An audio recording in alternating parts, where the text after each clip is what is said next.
welcome to another episode of Untangled, your knitting and sometimes crochet question and answer show with me, Stuart from the Wool Patch, and over there in Amsterdam it's Jimmy from Jimmy Does Knitting. Great to see you again, Jimmy. Clearly still very cold where you are. You're in your jumper. Look at me. We have two very different temperatures and we're so close.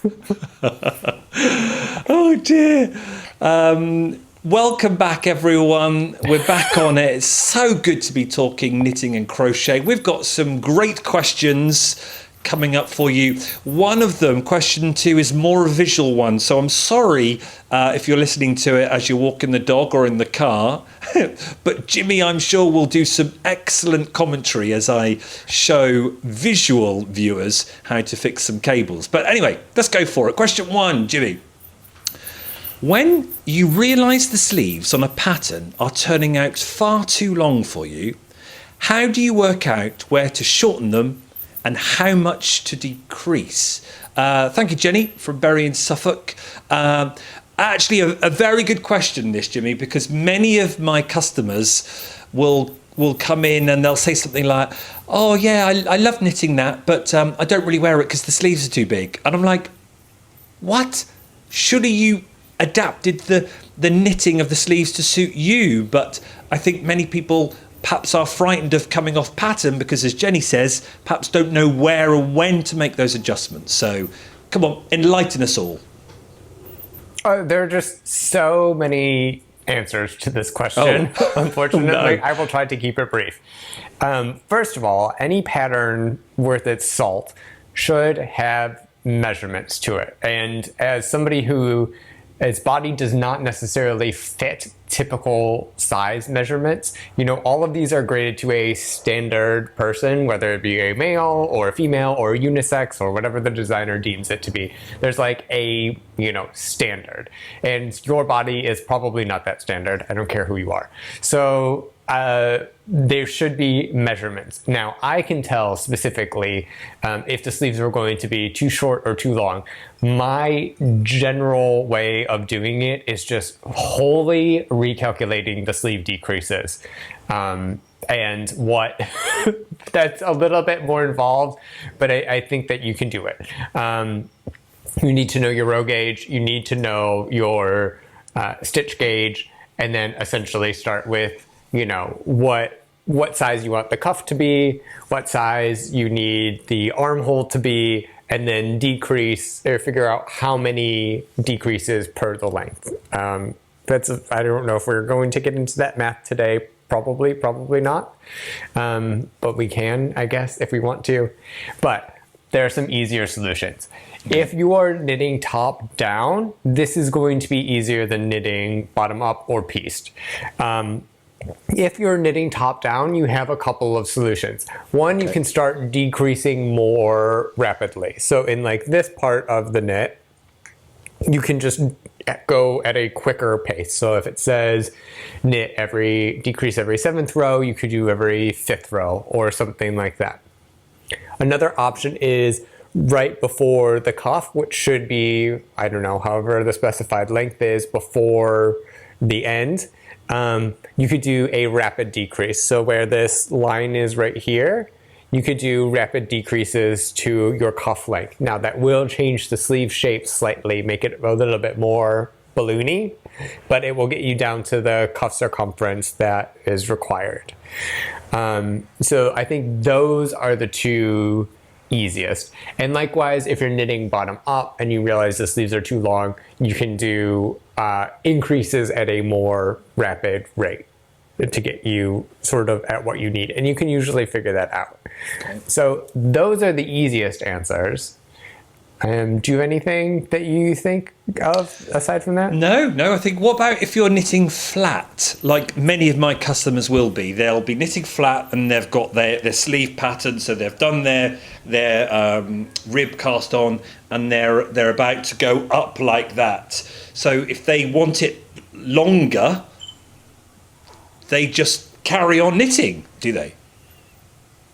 Yeah, that's what I would generally suggest, is if you want it longer, carry on knitting. You can also, if you want it longer or shorter, you can change the amount of rib. Yeah. So this could be shorter if you want it shorter. It could be longer if you want it longer. That's really easy, and you don't have to do any calculations for that.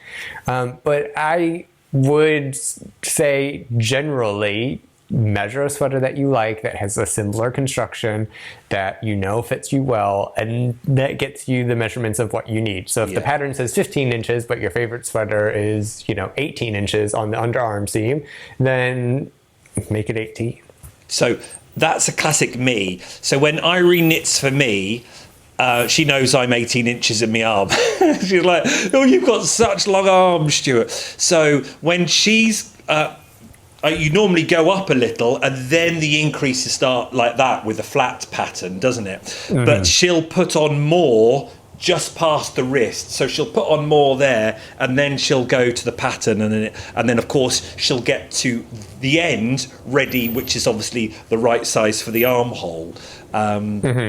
So that's the way she'll do it. But she's got it down to a fine art, adding in like 3 inches for me because my long gangly arms.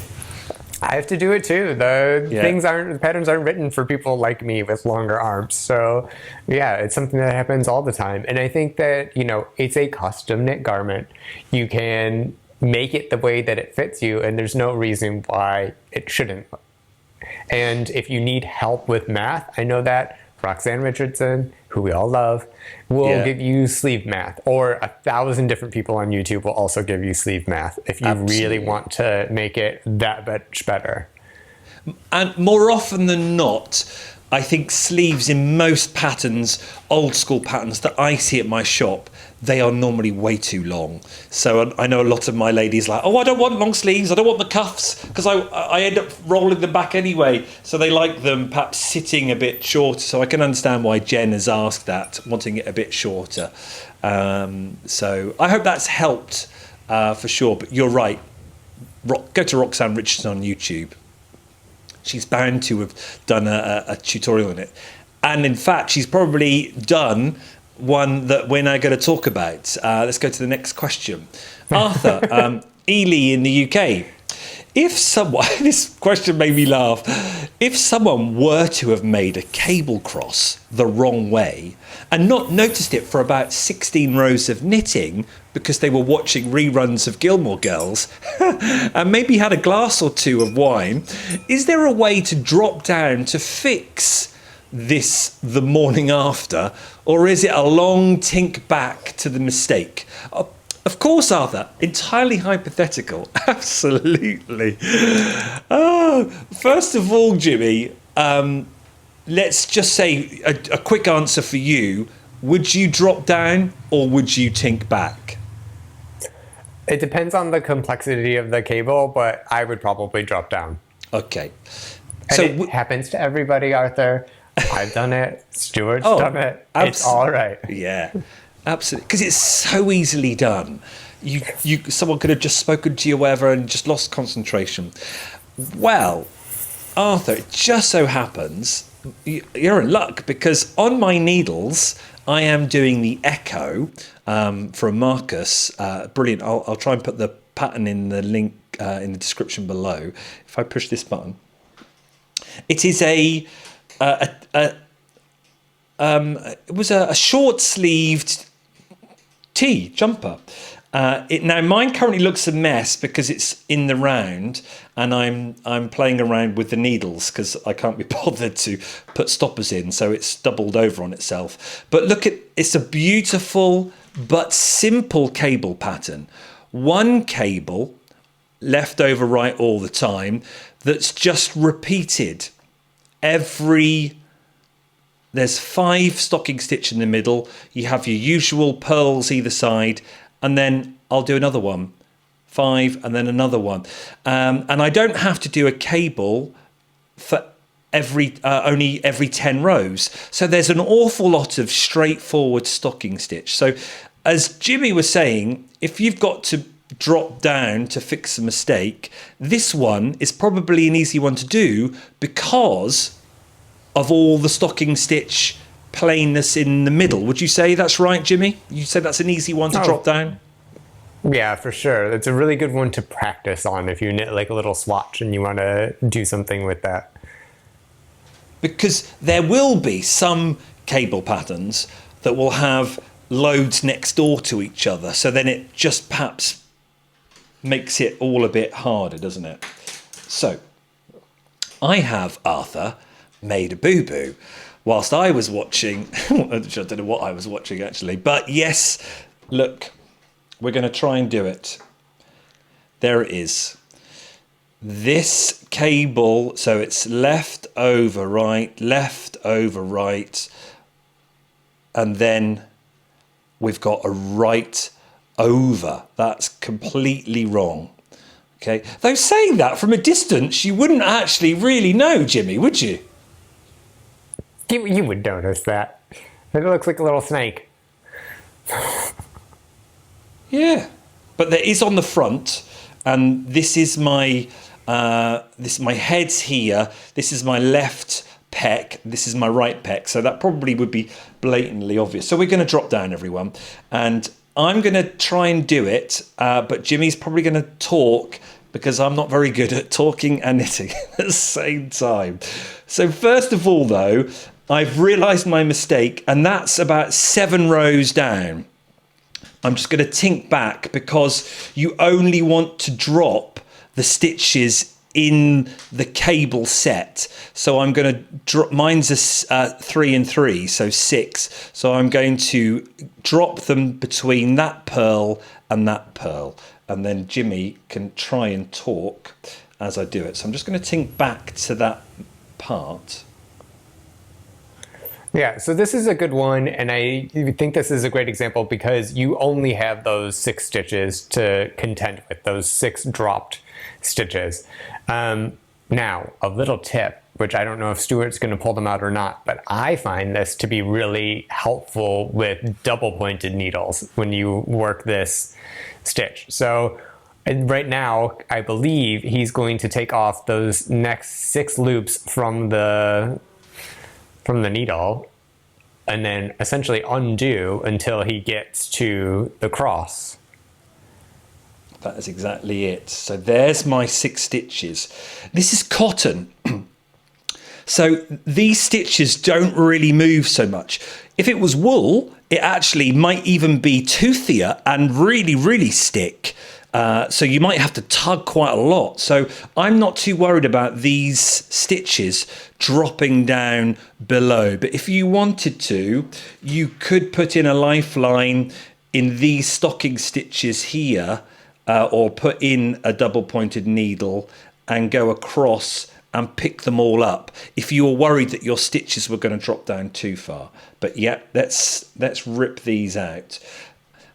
I'm going to rip down to where the cable joins, and I don't have to count because it will be really obvious when the cable becomes unstuck because the stitches will just move back to the normal stocking stitch where they're in the right row. So let's have a look. So we're going to now, and that's a very good idea, Jimmy. I never thought about double pointed. I just got another circular cable. So that's a great tip. No, you need another set of needles somehow, or you could do it with what you have. But I think that an extra set of needles is a lot easier. And so you know how there's ladders in between each stitch. What Stuart's essentially pulling out are, large ladders between the other 2 stitches. So those are the strands that you're going to knit back up with. And instead of just one big ladder, they cover 6 stitches. And it's easy to tell what order you need them in because you can tug on them and see that the stitch right next to it that's still on your needles, and so that way you can pick them up in the right order. There you are. You can see 1, 2. Yeah, much easier to pick up. 3. Yeah, that's how easy it should be because it should just revert back to a straight line. 4, 5, 6. 1, 2, 3, 4. Oh, no. There. Right, breathe, everyone. There we go. First stage done. So now we have to do the cable row, and then we have to pick up and go back to the top. I have all these strands, are ladders. You could group them with a stitch marker. And actually, Arthur, you said you've got to drop down 16 rows. So you might have to drop down to fix a cable below a cable, because it might be the one down here that's, you know, the victim of the drink in the Gilmore Girls. I would then advise definitely grouping your ladders for each section, because you've got perhaps 16 of these ladders to contend with. Whereas for me, I've only had to drop down one to fix that one. So I can cope with these picking up. But if you've got to drop down all those stocking stitch and then the cable, I would group that, and then maybe group the last two with a different stitch marker to say that that's your cable ladder and your wrong side. Okay. So I now have to fix my cable. Because I like doing this and it's just easier, I'm going to mount my stitches, twisting them without using a cable needle, because it will just be easier. So I have to have mine at the back, and this is I'm going to use the other side of this. I'm going to see if I can fudge that around. This is a good tip if you don't have a cable needle. Actually, Jimmy, do you do this at all? When you do cable knitting, do you just fudge it with your needles like I'm going to do, or do you actually use a cable holder or something to hold your cable on? I use double-pointed needles. Okay. So you do mount them onto the double-pointed needle and have it to the front or to the back? Yeah, Okay. Yeah. I can't do this whole knitting without a cable needle thing. Because when I knit, I pull the stitches apart, essentially, and so it just unravels everything. Right. Well, I'll show you what I do. This might be of interest to some of you. I'm going to put my needle in the second lot of stitches, stitch 4, 5, and 6. There we go. And then pull my left needle out and pinch below. So the first stitches, 1, 2, and 3 don't drop. Pull out. But they're on there safe. I now can go round to the back and pick up those 3. And because my cable pattern means they're at the back, I now just come to the front and zhuzh them on. And that's doing cable knitting without actually needing a cable needle. This is probably the hardest part, is getting them back onto your left needle because it's a bit tight. And now all I've got to do is knit. They're my 6 stitches and I've just got to knit, but I don't have my proper yarn, so I'm not knitting like perhaps a thrower. I'm going to probably have to do it continental style because I've only got this amount of yarn to use. So I've got to find strand number 1. You should be able to see it there. 1, 2, 3, 4, 5, 6 will take me to the top. So I've got to pick up this bottom one and knit, but there's not much yarn there. So as I say, I can't really knit and throw if I'm British style. So this is where I'm going to be like Jimmy and do it continental. So wish me luck. Right, I'm just going to do a few rows, Jimmy. You can talk this through. I won't do them all because that will be boring, but I'll just give you hopefully enough of an idea. Have I picked up the right one? I have, yeah. Here we go. Yeah, I've never thought about it only continental style because I knit continental. But yeah, I mean, he's just using that as the tail of yarn and then knitting the stitches like you normally would with your needle. And it's helpful to have the smaller needle on the left and then the right size needle on your right, and you just knit it as normal. It is difficult because it's cables, and it's tight, but you should be able to just keep going and going and going like it is a regular sort of pick up and knit in stockinette from this point. The cable doesn't really factor into this anymore because you've already repositioned your stitches on the correct row for the cable cross, and you have them in the right way. So you just need to knit up, and do this one row after another row.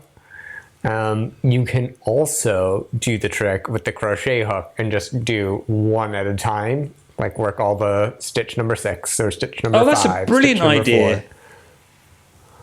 Never thought of that. I prefer to do it the way you're doing it, but there's multiple ways to tackle this one. Okay, I've done row 1, but don't panic. I actually got a bit of slack left. That does happen. I'm sure if you go to Roxanne Richardson and watch her tutorial, she will say the last stitch you will have some excess left. We'll sort that excess out once we've knitted all the strands, and then you redistribute the slack by pulling tight across all 6 stitches and redistributing that slack. But there we go. So I would now, don't want to drop my other stitches. This is why it would be better on a double pointed. So I've now done 1. Remember, we dropped down about 6 or 7 strands. So I will find the next strand, which is that one there. Next, can you see it?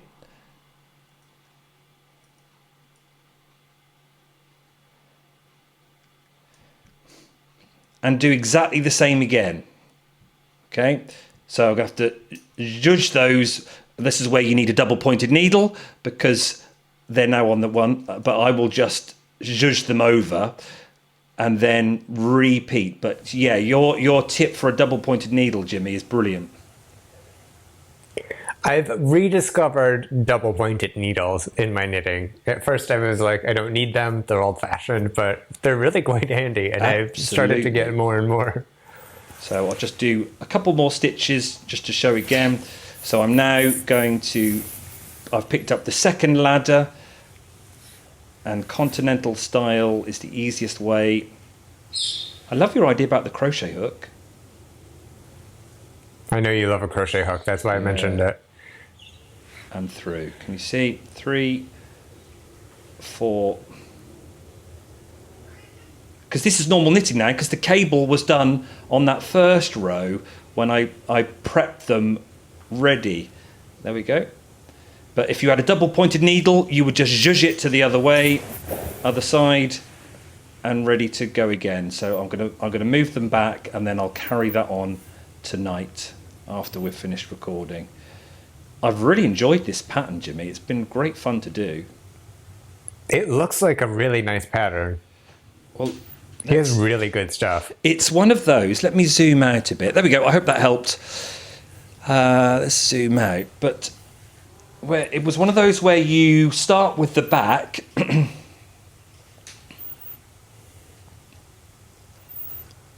and you've got this lovely set of, you're doing your make ones all the time, and you get this lovely row of 4, and then when you come to do the left front and the right front, you're picking up along that lovely row and then knitting down, and look how neat that is. Even if I do say so myself. But it's so easy to do. It's not neat because I'm of my skills. It's because of the way the pattern was designed. It's great. And I think that's going to look lush. And that's in cotton, Jimmy. Would you believe I'm knitting with cotton?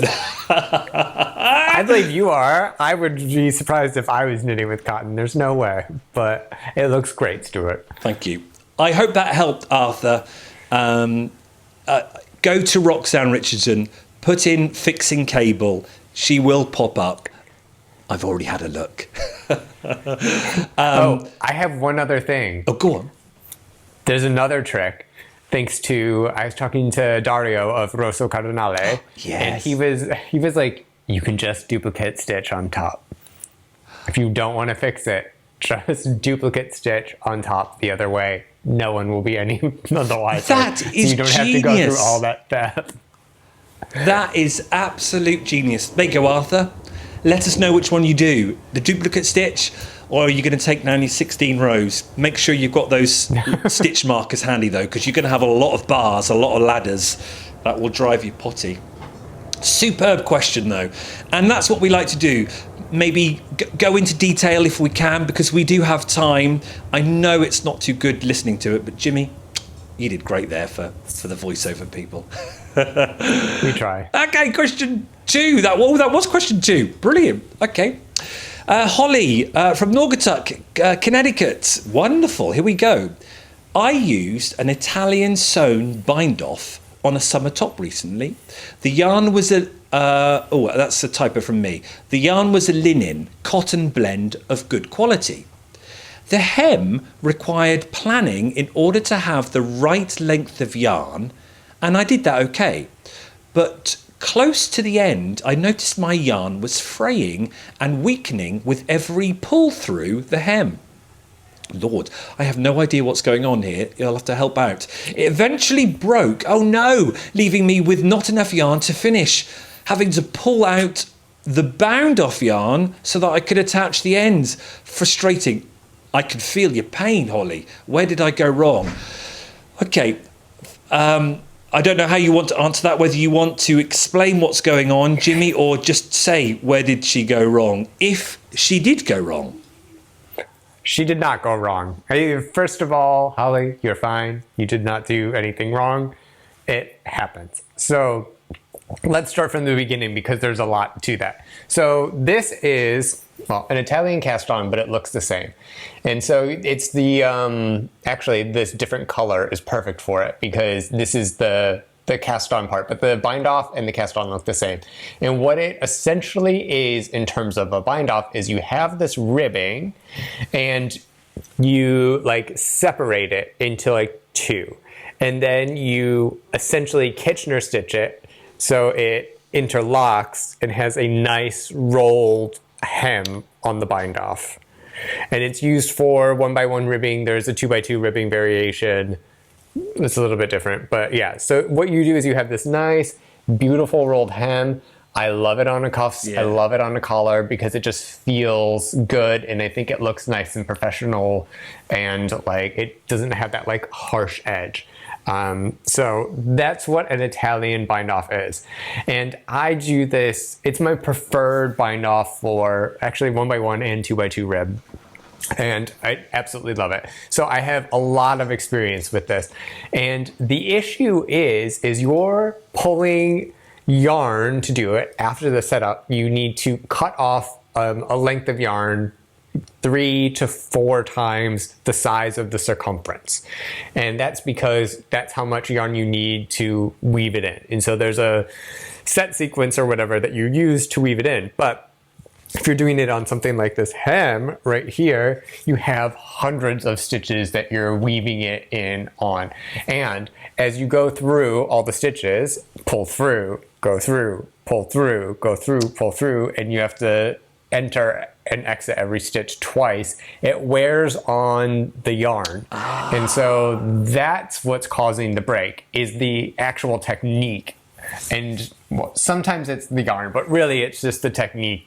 And you can get it so where it splits early or it wears thin. Also, if you like really pull on the needle a lot, like by the needle, sometimes it can wear thin. Okay. So I move my needle as I'm doing it so that part doesn't have as much stress on it. So there are 2 things that are causing this tearing. One is the tension on your yarn, which could be from the needle end or just you pulling it. And 2 is the friction of the yarn going through the loops with the needle. So what you need to do, and what I typically do with something like this, is just be lighter and a little bit more delicate. So don't pull from the needle all the time. I sort of like gently pull the strand through if I know that it's going to fray. Or if there's like a sensitive spot, I may try to support it through. Or depending on the yarn, the cotton linen probably is not the type. But if it's like a woolen spun, you can just felt it, and then that solves the problem. But yeah, I think you just need to be gentle and mindful of where the tension is on the yarn, how you're moving with it, and how it goes through. I think you just have to know it, and you can feel the difference or if something's getting a little wonky when you do it. So that's why it happened, and I guess how to fix it is just be careful. Fascinating. There you go, Holly. I hope that helps. I'm sure it was frustrating. Did you finish it?